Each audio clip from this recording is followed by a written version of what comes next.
Hello, everybody. Welcome back to the Better Rivals podcast. This is episode 76, and today we're going to keep it short and sweet. It is a Monday episode. It is the 19th. We're about, 6 days until Christmas, so Hope everybody's all nice and polished and ready for the holiday season, Maybe go get your hair cut. Not on this show, we don't cut our hair. You know that. If you watch the video, you know that we are allergic to the barber chair. But anyway, let's talk about hockey, because that's what this show is about. So, if you can't tell, my throat's a little sore. Gitano might have to... You might hear a little bit more of this guy than normal, but that's okay. So, yeah. You want to start Montreal then? No, I'll start Toronto. So, all right. Yeah, no. Marners' streak came to an end. The Leafs' point streak came to an end with a regulation loss. I forget who did they even play now? Was it? I think we're on a 2-game losing streak now, but we lost to the Rangers. That's what it was. The Rangers beat us in regulation. First team to do it since roughly Remembrance Day. So that is a pretty impressive run, but it's over. And as Leafs fans, we know that almost 100% means that we're about to go on like a 5-6 game slide. So prepare yourselves for that. Don't say I didn't tell you. And that's what's going to happen. Mitch Marner, incredible run. We talked about it at significant length about how... What did the run finish at? Games the and run points. Ended at 25 games? It was either 24 or 25. So I believe in the Cap era, that is the third longest streak behind Crosby and Kane. Fuck. It's pretty good company. I think. I could be wrong on that. We'd have to probably look up that stat. But, yeah, as we know, it's an incredible streak. All great things come to an end. Samsonov was wrong. He predicted 50 games. So I don't believe... I truly believe Samsonov when he said that he was... what's the word? When you can see doing it? When you can see the future. Oh, clairvoyant. What? Oh, clairvoyant. That's one of them. I've never heard. That was not the word that I was thinking of. But anyway, yeah, no, it's Sammy was wrong. He said 50 games. It ended up at 24 or 25. What we weren't 100% sure on that. But I know I predicted 29, so I don't feel too bad. I was pretty close. Another streak that ended was the streak of very, very hot goaltending. So that was very disappointing to see. That was back-to-back stinkers, one from each of them. Murray didn't play horrible, but you would have liked to have seen maybe a save or two extra from him on in the game against the Rangers. But Sammy looked terrible. Samsonov looked terrible against Washington on Saturday night. Bro, Erik Gustafsson scored a hat trick against. Gustafsson scored his first 3 goals of the season. Ex-Habs legend Erik Gustafsson. So, clearly, that is unacceptable. In that game also, or I think it might have even been in the Rangers game, Liljegren went down and everybody was thinking, oh no, he's got a broken hand. He blocked a shot with his hand. Ooh. It was really swollen. Everybody was like, rut-row. Like, this is going to be long term. Guy went for x-rays, nothing's broken. And he was back on the ice the next day for morning skate, so that was nice. Morgan Riley is working his way back, which is fantastic. TJ Brody is back, but he clearly needs to get a few games in him before he'll be back to TJ Brody. Yeah, just a bit of rust, huh? Just a little bit of rust. A little bit of Brian rust, And then on top of that, the biggest news in Leafland today, star player Gino Malgin was shipped out. The trade that we were all expecting. Gino Malgin for Dryden Hunt, who, they're like that meme from The Office. Can you tell me the difference between these two pictures? They're the same picture. It's actually very funny. Colorado, Carolina, and the Toronto Maple Leafs, if you look at all of the players that they quite clearly, and the type of player that they quite clearly enjoy and want on their team, they're all the same. It's wild. Beyond, all the plugins, all the, I don't want to call them, crack fillers, but like not core pieces. Your bottom six guys. Yeah, like they're all very, very similar, and that's why you see Obey-Kubel, both Colorado and Toronto. Then you got this Dryden Hunt kid. Now that Melgen's going the other way, Kerfoot. Like it's just uncanny. Interesting, I thought. But yeah, so that was the big news out of Leafland today, was that Gino Melgen, and by the way, his preseason will never be forgotten. What a preseason it was. Unreal preseason. Yeah, that's why he got the nickname Gino Melgen. But anyway, he's gone, and he'll probably, can't say never with that guy, because he's almost like Martin Marincin. He finds his way back, but probably never going to see him in the blue and white again. So rest in peace to Leafs Gino Melgen. That's pretty much all I got for Leafland this week. It was kind of a losing, boring week. And there was also so many other great sports on that I kind of disregarded the Leafs because they were losing. So, there was a record comeback in the NFL. There was one of the craziest endings to a game ever in the NFL. There was obviously Lionel Messi getting his World Cup. There was a lot going on this weekend. So I don't want to get too into the World Cup because I got that with Scarps coming up tomorrow on Full Time, also powered by the Game Entertainment Media. But the Habs also kind of had a pretty shit week, not gonna lie. It's our first 3-game skid of the year, losing to the Sens on Wednesday, the Ducks on Thursday, and the Lightning on Saturday. Did beat the Flames in a shootout though on Monday night, which was nice. A bunch of guys are hurt again. Savard's on the IR. Who else? Hoffman's back out. One more defenseman's out. I forget who. Oh, Mike Matheson. He's out again. So, injury bug is sweeping through right now. It's not great, but, Caulfield and Suzuki continue to score. Slavkovsky's looked a lot better since he's been bumped to the second line. The production hasn't been there, but the underlying numbers are all there, which is fine. And yeah, that's about it in Montreal right now. There's not too much. So I have a serious question for you. How does it feel to be the first team that the Arizona Coyotes are favored against? I mean, we're both kind of dumpster fires, so pretty fair.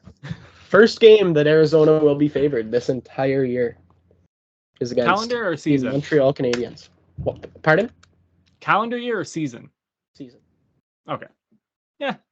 I mean, like I said, it's a dumpster fire game. I really hope that we get like the Canucks game kind of dumpster fire game that we got last week. The fucking 7-6, 8 different comebacks. I hope we get that instead of just a really awful game of hockey. But yeah, that puck drop is at 10 tonight. I don't know. Everybody that listens to this show knows that I have a certain type of opinion about the kind of player Nick Suzuki is. And I think we can agree that although he's way too small and he'll never succeed in the NHL, Cole Caulfield's a very, very good goal scorer. So I almost like what's pushing I don't see how Arizona's favored. That's the point I'm trying to make. Like, what's pushing them over the edge when it comes to that? And I can't speak for the Arizona roster because I just don't know it and I don't care to know it. I know they have like Clayton Keller and Jacob Chychrun, and that's about it. I know they have Zach Kassian this year, and their goalie is Karel Vejmelka, who's been elite. I know they have Zach Kassian because Arbor Jack destroyed him the last time we played. But like, I think the only thing that would lean the odds in Arizona's favor is probably the fact that our defense is pretty decimated right now in terms of injuries, and our goaltending has not been great these last couple games.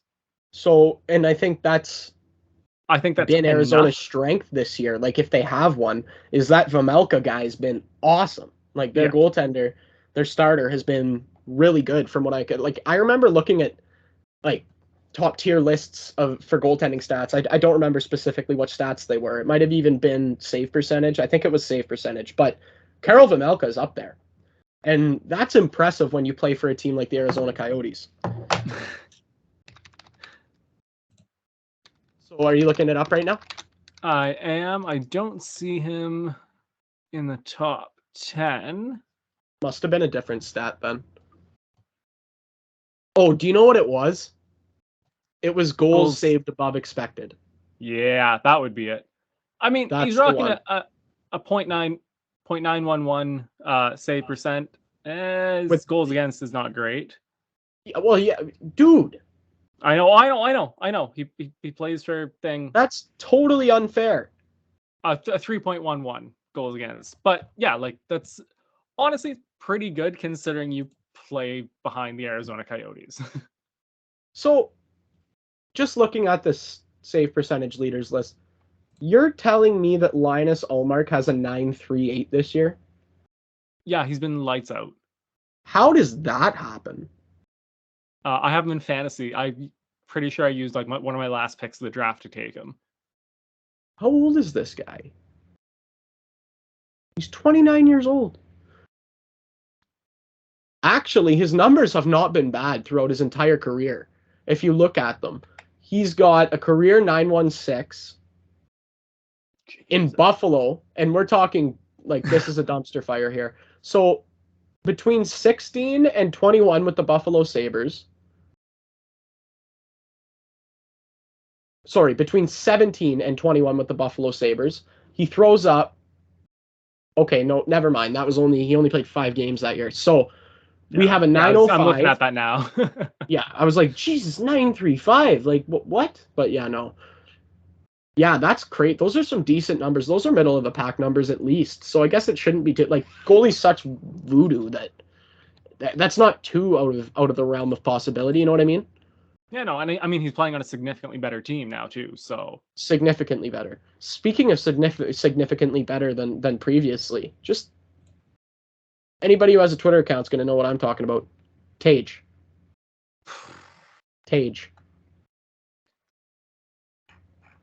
Unfucking believable, this guy. Just stupid good. So just let's throw a pop culture reference in here. You know how Elon said he's going to step down as the guy who runs Twitter? Yeah. He said he put it to a poll. Somebody said, I'm going to take over Twitter and just make it a shrine to Tage. And I think that person should do that. I think that's a good idea because nothing is more worthy than is this guy not 26 years old? Tage Thompson. And he is like, I was joking when I said this guy looks like Prime Lemieux. He is literally for weeks now looked like Prime Lemieux. I don't even know, like that is the run that guy is on right now, and it actually goes back to last season if you look at the numbers. Oh yeah. Outrageous. The numbers that this guy is putting up, especially coming into the league and doing it when you're 26. Like, I remember people thinking this kid was a bust. Oh yeah, I'm looking at his numbers right now. Like, he's 25. I apologize. Sorry, aging you a year there, Tage. 9 points, 12 points, 0 points, 14 points, 68 points, currently on 49 points in 31 games. Like, what? Do you understand how crazy that is? Like straight up unicorn numbers. Like, you will never see a guy do this again. He played 65 games 3 years ago. Yeah. And had 12 points. And then he dropped a 1-game season in 1920. Must have been hurt. Yeah, but I mean, but still, that's still a year of like his formative years in the league gone. And then we have 2021, 8-6 for 14. That was the COVID year. Yeah. 14-38. So not even a half a point a game. Follows it up with 68 in 78, 38 of which were goals, a lot of 8s there. Yeah. And he now is what's that point a game? That's insane. He's nearing a couple points a game. He's got 49 and 31. He's not actually nearing it, but it's just the discrepancy from a half a point a game 2 years prior, less than half a point, to 49 and 31 2 years later. Yeah. That doesn't like even 1.58 points a game. 1.58 points a game. That's like McJeezy numbers, guys. Yeah. Like, that's Crosby, like in the late 2000s, winning cups. Like, we're talking about an elite elite hockey player in Tage Thompson right now. And I don't know if you guys knew this, but he's 6'6". And if that doesn't strike fear into you, nothing will. You know what? That's why he's getting the Mario comparisons. That and the hands together is just... I'm super glad we didn't have NHL players at the Olympics, because he would have fucked our shit up, Ave. It's a scary guy, and he covers a lot of ice. And somebody who's that big should not be able to handle the puck at that high a level. He's doing this in Buffalo. Could you imagine like him playing on a line with like Austin Matthews or fucking like Patty Kane or any of those unreal American players? Yeah. How stupid he would have looked at the Olympics. Well, here's something that I would like to point out, Gitano. And this is probably, we said we're going to have a shorter episode today. This is probably going to be a long enough conversation that it's going to be one of the last conversations we have here. Okay. How many point-a-game players are there in the NHL this year? Currently? Because I'm not looking. I got if people watching videos see my hands are up, I'm not Googling shit. If I had to guess, I would say somewhere between 5 let's and call it 7. within let's even call it within a point a game. I don't know, like anyone over a point. I know maybe 7 guys. There's 39. What? No. Yeah. Yeah, there is. 39 guys are going to point a game. I don't have to list them, but no, I'm pulling the list up right now. This is also McGee's is rocking 1.94 points a game. Yes, he is. Yes, he is. It's blasphemous that he has that kind of, like, he's just going crazy too. He's got 28 goals too. Okay, I'm gonna like discount Nick Ehlers in here because he played 2 games and got 3 points. No, I'm just looking at the point lists. I went 39, but there's a couple guys now that I'm looking through that have gone like. Bro, there's more than 50 guys at like 1.0 points per game. 55 to be exact. Okay, but let's talk. Okay, so there you go. Okay, so I'm getting rid of 2 of them. I'm getting rid of Ehlers and William Lockwood because he played 1 game and got 1 point. Okay. So 53 guys. So that's crazy. That's absolutely ridiculous. Point a game is not what it used to mean, is the point of what I'm trying to say right now. Right? Like, yes. If you really look at it, to be elite in this league, after 30 games, you better have 40 points. I don't seriously hate that. I don't hate that. That's what the new point a game is, man. I mean, the other thing though is like, we've only played 30 games. I would like to see, in 6-8 weeks, go back and check this and see how many guys have dropped off from there. You know what I mean? The argument that I have there is go look at 21-22, buddy. I don't know. I think to keep it up over 82 is stupid. Like, that is the elite of the elite. I think these guys. I'm looking at some of the names on here now, and I don't think they're going to keep that pace up. That's all I'm saying. So I'm just taking a look right now. And last year, let's just say 82 plus points. There were 29 players with at least 82 points last year. And there were more with point a game, but that's just 82 games, 82 points. There were 29. And then we also have Aho in here who had 81 and 79. You got 80 and 70 from Marchand, like 79 and 74 from Jason Robertson. Like, you see what I'm saying? Point a game is not what it used to mean, man. Point a game used to mean you were one of the best players in the NHL if you were putting a point a game in. I know, I get what you're saying, but like, is this not just a testament to there are just more good players in the league now? Yeah, but where are the good defensemen that are stopping them from scoring that many points? I don't think those two thoughts line up, especially considering we're seeing some defensemen in this category.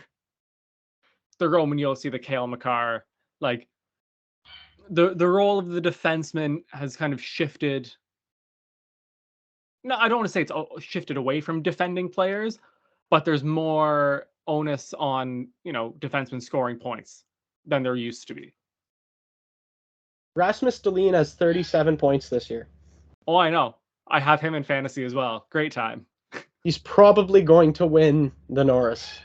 Like if it's given out right now, he wins the Norris. No, maybe. Who does? Actually, here's the thing. He probably will, or he probably would if it was given out. Would he deserve it? No. Who does? If we're talking about the best defenseman in the league, and points don't matter in that because they shouldn't matter in that. I know they do, but they shouldn't. I don't know if he's the best. I don't know if he's been the best this year. It's tough to argue, man. Tough to argue with 37 points in 30 games until you realize that Erik Karlsson's got 41. Yeah. But again, like if we're talking defensemen, we shouldn't be talking points per game because that's not... It's a factor, right? It's a factor, but it shouldn't be as big of a factor as it actually is. Yeah. You know what I mean? Yeah. Well, I think for me, one of the most important things there, like we also got Dahlin at 26 minutes a game. Yeah. We also have, like that. He should be. I would say that he's my Norris guy at this point, because the other thing about Rasmus Dahlin is he's very mean. He's got a very, very dark, mean, angry side to him, and he shows it on the ice. And he just started like recently being that kind of player, but he can be real nasty, and he can do some dirty, dirty things, and he can also level you. Yeah. So, to me, that's the guy this year. Well, like I'm looking at if you're gonna do the points thing, Makar's got 28 and 29, like, and I don't know. Unfortunately, I don't have their defensive stats up in front of me, and it's just it's too big of a pain in the ass. So that's nearly going to be, like, if you project that for a full season, that's nearly 30 more points for Dahlin, which is a factor.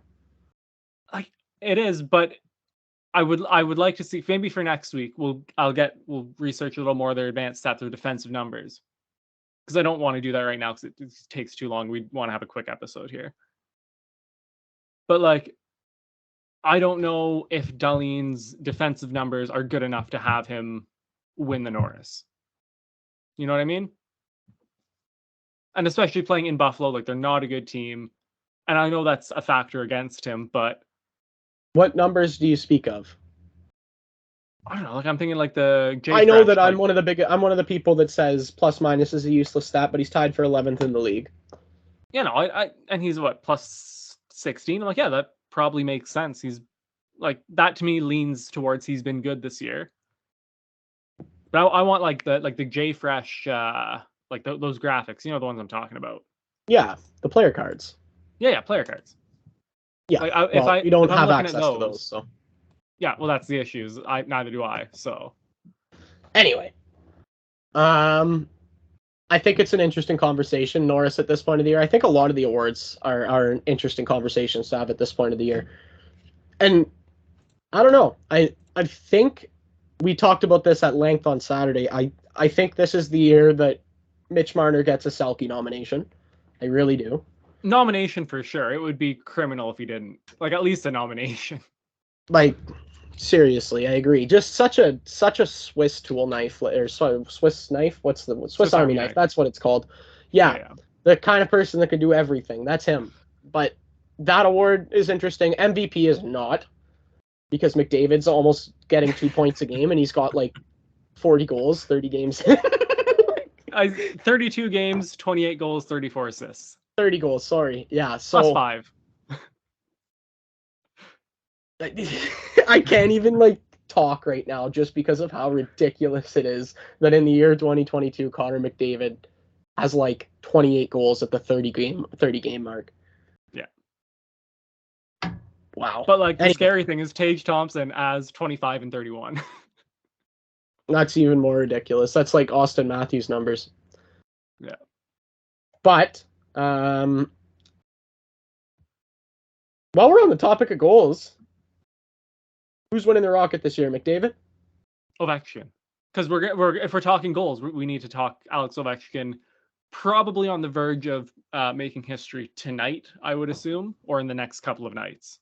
Yeah. So Alex Ovechkin, if you live under a rock, scored 800 goals, which is insane to have lit the lamp in the NHL 800 times. That is one of the greatest accomplishments that I think any man could ever obtain. Seriously. Only 3 men have done it, and their names are Wayne Gretzky, Gordie Howe, and now Alex Ovechkin.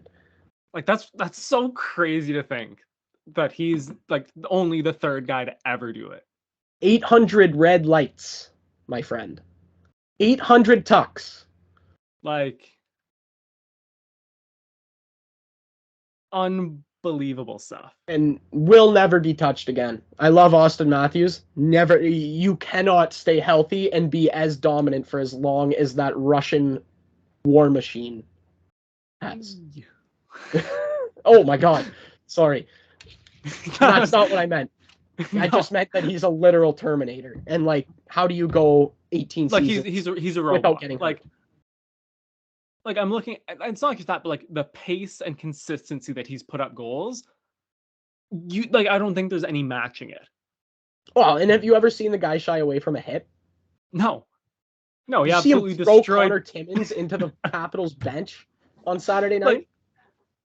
Like he should not be doing that at his age. He's 37. Yeah. Scoring at a stupid pace. He's got 15 and 20 20 and 33. I'm reading that wrong. 20 and 33 already. He's throwing the body like that still. To me, there's no way he doesn't hit 50 this year. And I'm gonna put it in stone right now that he not only breaks Gretzky's record, but he scores 1,000 in the NHL before he retires. That's a lot to ask. If he only plays the rest of his contract, you're asking 60 per. Yeah, but I think he's got a couple more years in the tank after this. A little more than 60 per. Unless there's a major injury in there somewhere. Like, you think he signs another deal then? 100%. I think he'll get Gretzky's record within this deal. And then at that point, because it's 894, right? The record. I think at that point he'll be at 900, by the end of that deal. And he's just going to be like, you know what? I'm healthy enough. I can keep doing this. I want to hit 1,000. And he's going to be driven to do that, and he'll get 1,000. Well, I think if he wants to, he will. Yeah. Like, I don't think it's a question if he's healthy and if he wants to, then I don't think there's a question he can. 100%. So yeah, no, I can agree with that. And I think given his health record throughout his career and his just stupid drive to win and succeed, I don't see why it's not going to happen. Yeah, I totally agree. That'd be very awesome to see. Anyway, we did have a theme team for this week, but we're going to postpone it till next week because that's a little bit closer to the World Juniors. And the theme, we'll let you know, is World Junior performers, all-time World Junior performers. Think guys that maybe didn't or haven't done a whole lot in the league yet, but they were elite at the World Juniors. I mean, guys, if you're listening, they've got names going through their heads already. I know exactly who you're thinking. Like you got your Patrick Laine's. There's so much to choose from. It's going to be very, very fun to do. We're very excited. We had a lot of fun picking the players for it. We could have picked 2 or 3 teams easily. Oh yeah, a couple lines each, easy, like no problem. Yeah, and I don't know about everybody listening, but one of my favorite things over the holiday season growing up has always been and always will be watching the World Juniors. Shout out Are you watching the pre-tournament game right now? No, I watched the actual tournament. Anyway, shout out to Sioux Boy, Jack Mateer, who is actually on Team Canada, plays for the Ottawa 66. So we got a Sioux Boy out there. I don't know if we mentioned that last week. We might have, but I remember doing something like this last. Anyway, yeah. So shout out. Always love when a Sioux Boy plays in a big tournament like that, represents this city on a nationwide level, on an international tournament. It's going to be awesome. Can't wait. We also have an absolutely dominant team this year, so Canadians, they're so stacked. yeah. So enjoy the tournament because it's going to be a fun one, methinks. With that, thanks for bearing with us today. Trying to get through my disaster of a throat. Just before you go, what do the Leafs have for the rest of the week here? Good point. Yeah, so I'll hit them up quick. The Habs have the Coyotes tonight in Arizona, 10 p.m. puck drop. Wednesday we're in Colorado. Friday at 8:30 we are in Dallas, and that is it for the week. Then it's Christmas holidays. Okay, yeah, we are Lightning tomorrow 7 p.m. Thursday 2 p.m. versus the Flyers. So that's an interesting little matinee game there, and then Christmas break until the following Tuesday. All right. Yeah, so with that, thank you again for bearing with me through my choppy ass throat, and thank you to the Game Entertainment and Media for hosting us. If you've never checked out their platform, go check it out. There's lots of great shows that you'll enjoy, I'm sure, listening there. Yeah, so go check that out. Thank you for hosting us. Check us out on YouTube, Spotify, Apple Music, all the above. You know where to find us, Instagram, Twitter. And until episode 77, which you will probably get on Christmas Day, we decided. Yeah, I think so. Until then, you don't have to listen to me, so good for you. See you later.